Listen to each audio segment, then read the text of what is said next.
Bonjour à vous et bienvenue à Autrement dit, un balado qui a comme domicile fixe l'IRDA, l'Institut de recherche et développement en agro-environnement, avec Carl Boivin et moi-même Félix Lavoie-Lochet, de l'équipe de recherche en régie de l'eau. On discute de différents sujets ayant trait à la gestion de l'eau qui sont d'intérêt pour le secteur agricole du Québec.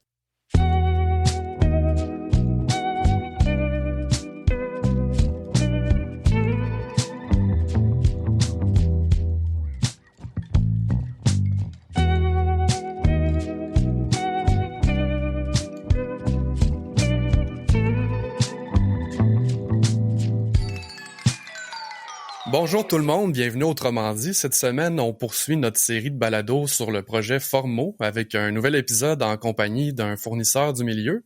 On en a déjà parlé dans l'épisode d'introduction au projet, mais il y a de nombreux acteurs et actrices impliqués à différents niveaux dans la gestion de l'eau sur les entreprises. Cette semaine, on a la chance de recevoir Daniel Arnois de la compagnie Arnois Irrigation afin de discuter de nouvelles technologies et de solutions pour optimiser la gestion de l'eau à la ferme. Pour l'occasion, on va principalement aborder le point 4 de la formation qui est les besoins en eau des cultures et les bonnes pratiques d'irrigation. Donc, avant d'accueillir notre invité, j'accueille mon co-animateur Jérémy Vallée. Salut Jérémy, comment ça va? Ça va super bien, Félix. Toi aussi, ça va? Ouais, super bien. Belle fin de semaine ensoleillée. Parle-moi de ça, le printemps qui avance à grands pas. C'est génial. Maintenant, on va revenir à nos fournisseurs. Je pense que c'est le moment d'accueillir Daniel Arnois. Salut Daniel, comment tu vas? Ah, ça va bien. On était un peu inquiets. L'irrigation a toujours été cyclique. Et puis là, on se trouvait un peu dans un creux de vague. Et puis le contexte financier aussi faisait que tous les gens étaient un peu stressés et inquiets. Le beau week-end ensoleillé fait qu'on se rend utile. Puis on aime ça. Ouais, génial. Je pense que ça met tout le monde de bonne humeur, effectivement, le bon temps, le beau temps. Daniel, pour commencer, on aime bien connaître nos invités à Autrement dit, donc j'aimerais mieux te connaître. Est-ce que tu pourrais nous parler plus en détail de ton rôle chez Arnois, puis de ton implication le plus spécifique peut-être concernant les solutions et les produits de gestion de l'eau à la ferme, ton background, un peu tout ça, là? Alors, chez Arnois Irrigation, j'occupe la position de DG. Comme on est une petite entreprise, je porte plusieurs chapeaux. Je suis en charge des achats, de la production, de la planification, des exportations et du démarchage à l'international. Mon background, je suis tombée dans la soupe quand j'étais petite. Mon père a construit une entreprise d'irrigation il y a plus de 60 ans. Donc, enfant, les week-ends étaient consacrés au départ des systèmes chez les clients. Alors, on n'avait pas de cellulaire, tablette. Alors, nous, les fins de semaine, on partait, notre tablette, c'était le châssis du char. On regardait dehors, puis on était heureux. Puis rendu à la ferme, ce qui m'a marqué le plus, enfant, c'est le plaisir, le sourire qu'avait l'agriculteur quand son système d'irrigation partait. Ça m'est toujours resté dans la tête. J'ai fait un choix de carrière différent. J'ai été 35 ans dans le domaine médical parce que les filles, on voyait pas ça au champ dans le temps. C'est ce que j'aurais aimé. Mais dans le domaine médical, j'ai vu ben trop de cancers à mon goût. Puis la qualité de ce qu'il y avait dans mon assiette est devenue très importante. Donc, c'est pour ça que j'ai racheté l'irrigation de champs avec Michel Goyet parce que je voulais créer une entité dédiée à l'irrigation mécanisée parce que pour moi et pour Michel, c'est important de produire local, qu'on est convaincu qu'avec les normes du Québec, on peut mettre dans l'assiette des aliments de qualité. Puis moi, ça réunit mon côté médical et mon souci de bien m'alimenter, de soutenir une économie locale de qualité. Vraiment intéressant et inspirant comme histoire, Daniel. Là, tu parles de 60 ans d'histoire pratiquement. On est curieux d'avoir un petit peu plus en détail l'historique de l'entreprise, puis si ça fait aussi longtemps que ça que vous êtes dans l'irrigation, mais savoir un petit peu le comment et le pourquoi vous avez commencé à vous intéresser aux solutions à la gestion de l'eau à la ferme. Si on fait un petit historique, Les premiers systèmes d'irrigation, c'était surtout du portatif haute pression avec des asperceurs à impact qui étaient utilisés juste en période de canicule importante ou pour protéger du gel au printemps et à l'automne, notamment dans la région ici avec la culture du tabac. Maintenant, il ne se fait plus, mais c'était vraiment un enjeu majeur. Les agriculteurs avaient un terre sablonneux comme dans le sud de l'Ontario où il se faisait du tabac. Donc, les gens se sont dit, on a le même type de sol, on est capable, mais on avait des enjeux de gel hâtifs. Donc, c'est un peu pour ça, pour que les gens réussissent et aient des fermes prolifiques, que l'irrigation est arrivée. Ensuite, si on prend un peu, l'aspersion s'est développée pour toutes les autres cultures, que ce soit les petits fruits, le maraîcher et tout ça. Puis ensuite, il y a eu comme un genre de désir d'automatiser. Il y a eu des équipements qu'on appelait des water winch. C'était comme une espèce de mini chariot sur lequel il y avait un canon, puis il y avait un câble. On n'appelait pas ça water winch pour rien, là. T'avais vraiment un câble qui tirait le petit chariot dans le champ, puis ça l'avançait. C'était une façon de mécaniser l'irrigation. Il y a eu des modèles qui, je trouve, ça ressemble à des roues de charrette, là. Ils appelaient ça des wheel line. Donc, c'était motorisé, comme deux immenses roues de charrette motorisées, encore une fois avec soit des sprinklers là-dessus, des asperceurs. Là, ça avançait un petit peu, ça arrêtait, là, t'irriguais selon le patron, ton rayon. Après ça, tu repartais le moteur, t'avançais un petit peu. Quand on regarde ça maintenant, on a beaucoup évolué. Ouais, on partait de loin. Maintenant, on partait de loin. Ensuite est arrivé des enrouleurs. Les enrouleurs, on est encore avec la hausse pression. Alors, le but, c'était d'approvisionner ton canon à l'air d'un boyau flexible, puis de pouvoir un peu souffler pendant 10, 12 heures ou 14 heures, selon le trajet de retour du canon qui était tracté par son cordon ombilical, en fin de compte, là.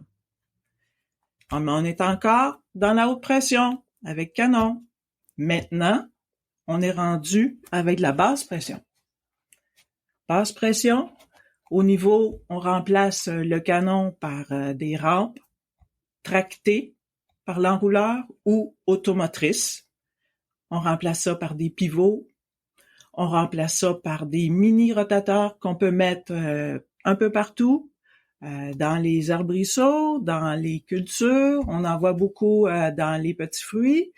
Puis tu as l'irrigation goutte à goutte. Fait que tout ça, ça évolue. C'est vraiment, je trouve que c'est emballant.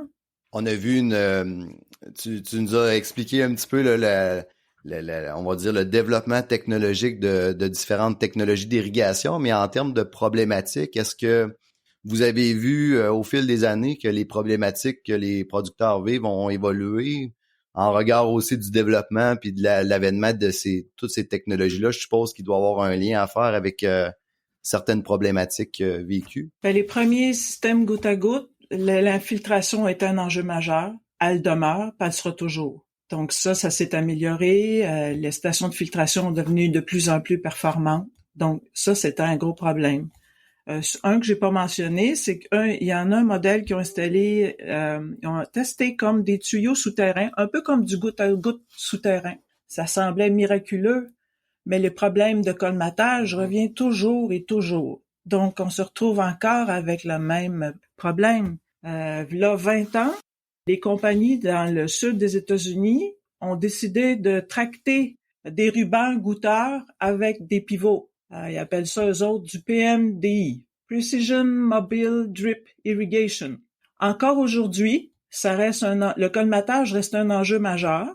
Et même si ça fait 20 ans qu'ils ont déployé ça aux États-Unis, il reste juste les pièces les plus désertiques qui l'utilisent parce que c'est trop de trouble. Vraiment intéressant. C'est drôle parce que c'est un sujet qu'on a effleuré dans un précédent podcast. Puis on va faire un podcast dédié sur justement là, la conversion des pivots en goutte à goutte, là, effectivement, là, c'est des enjeux qu'on a aussi observés dans des projets qu'on a récemment terminés. Pour le pivot, si tu voulais évoluer, il y aurait toujours, tout en gardant quelque chose qui serait aérien, que tu traînerais pas par terre, là, tu pourrais toujours diviser en deux chacune de tes sorties, puis mettre 2 régulateurs.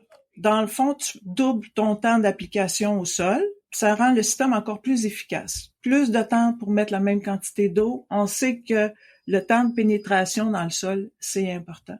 C'est vraiment important. Si on regarde les enrouleurs, si tu jumelles avec une rampe tractée, encore là, tu peux mettre différents types de jets. Tu peux mettre des spinners, des rotateurs. Tu peux les mettre sur des allonges. Tu peux mettre aussi des pendilles que tu vas aller déposer l'eau directement au sol.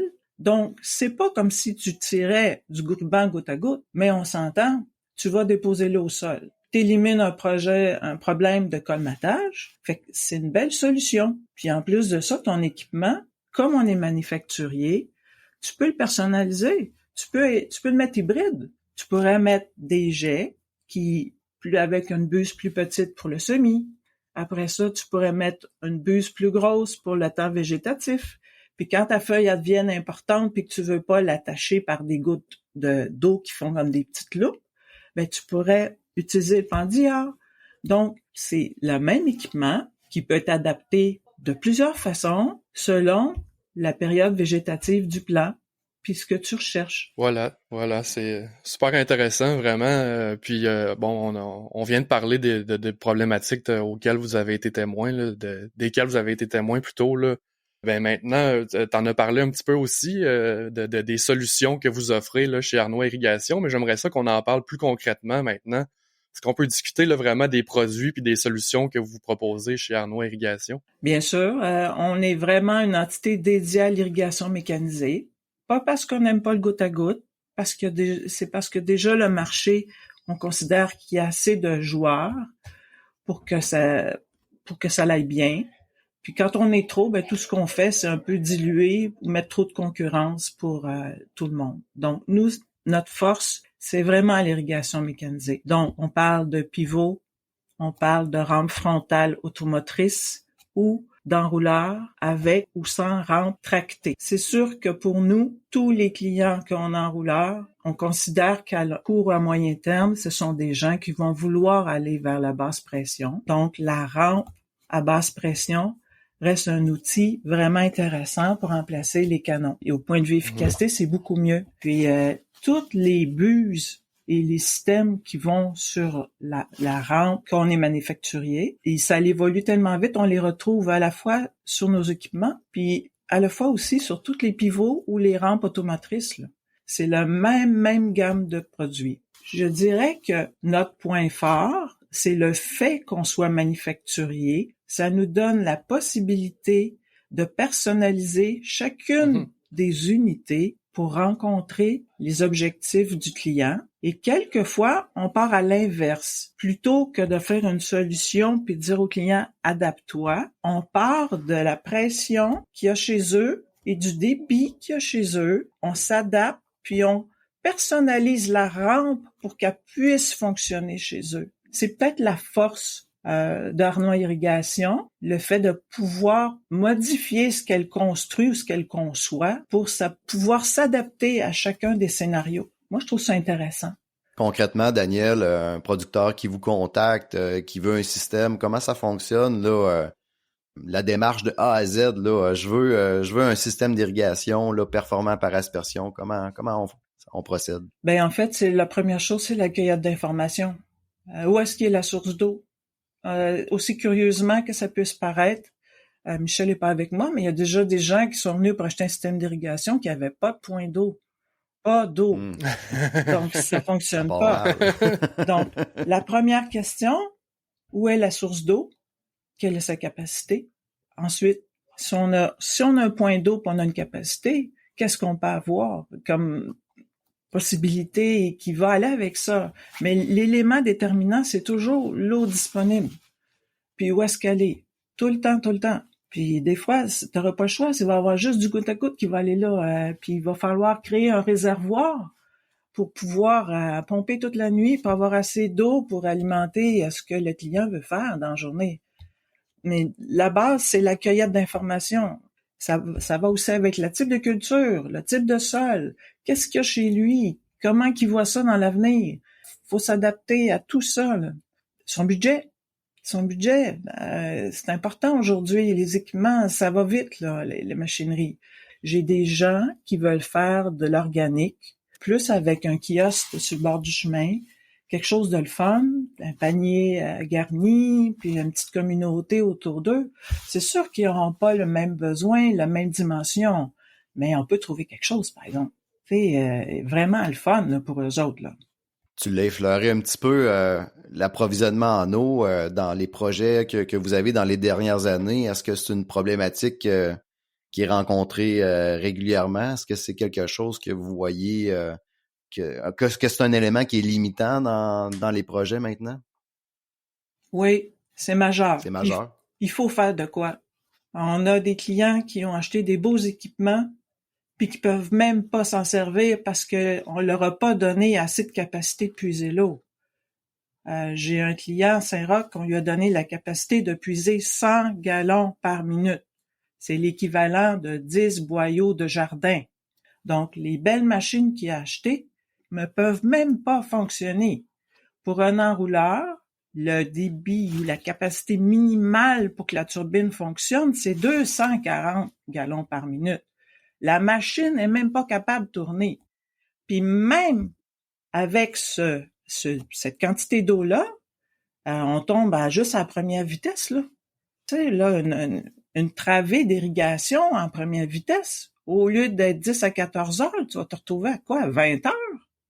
Ça n'a pas de bon sens, là. Il faut se décider au Québec. Moi, j'y crois à l'agriculture au Québec. Puis j'aime ça avoir des légumes du Québec dans mon assiette. Mais moi, j'y crois tout ça. Mais il faut leur donner la capacité de pouvoir produire.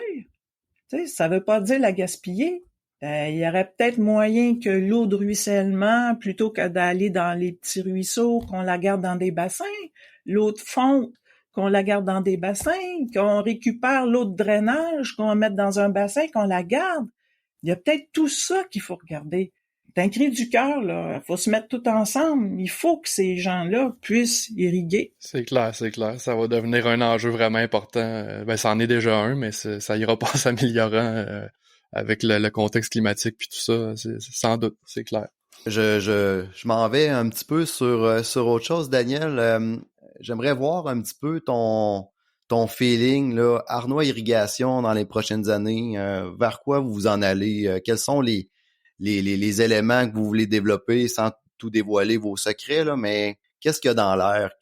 À quoi va ressembler Arnois demain? Ben, en fait, faut s'arranger je vais ramener mon domaine médical.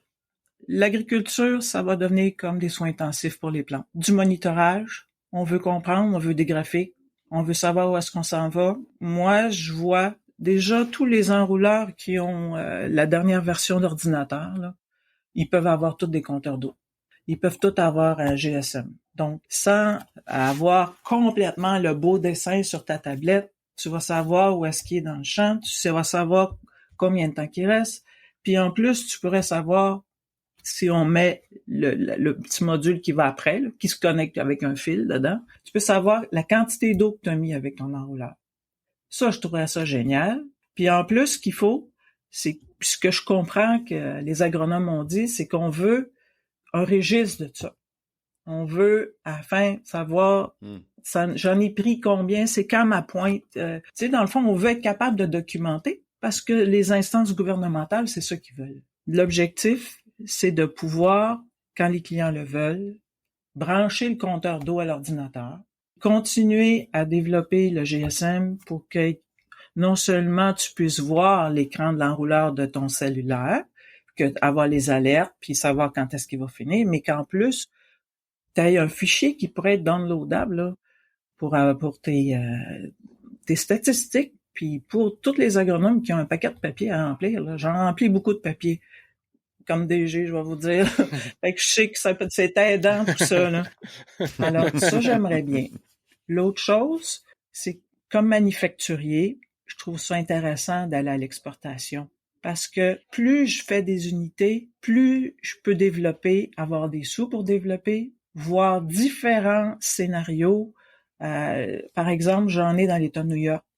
Dans l'État de New York, il y a des embruns salins. Donc, j'ai des composantes qui font de l'efflorescence. Qu'est-ce que je peux faire? Je peux peut-être en mettre en PVC, mais on aime un petit peu moins ça au Québec parce que, tu sais, c'est fragilisé en hiver. Mais tout ça, ça fait évoluer le produit. Eux aussi ont des enjeux. Puis, que ça fait, c'est que ça rouvre les yeux sur j'aimerais ça que ma rampe elle fasse d'autres choses que mettre de l'eau. J'aimerais ça peut-être qu'elle fertilise. Peut-être qu'elle mette des additifs. J'aimerais ça. Donc, en irriguant, je peux-tu lui donner des vitamines, puis faire d'un passage 2 belles choses en même temps. Fait que je pense que c'est ça l'avenir. Il y a déjà un niveleur solaire, ça rentre. Ben, on va l'utiliser, solaire, là. Y a-tu moyen de mettre un doseur solaire? Y a-tu moyen de... Tout ça, là, c'est intéressant. C'est l'avenir, tant que moi. Vraiment, vraiment. Puis ça t'a parlé de développement, puis ça me fait penser, est-ce que chez Arnois Irrigation, des fois, vous faites des collaborations, même avec des centres de recherche ou faites-vous de la recherche aussi? On en a fait à l'interne, mais je te dirais que le gros de nos inspirations ont été beaucoup des études qui ont été faites à l'Université de Washington.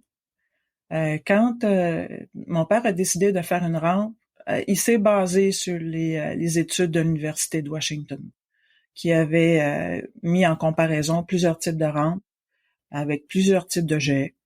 Puis en fait, on a des conclusions, le pourcentage d'efficacité, tout ça. Donc c'était vraiment...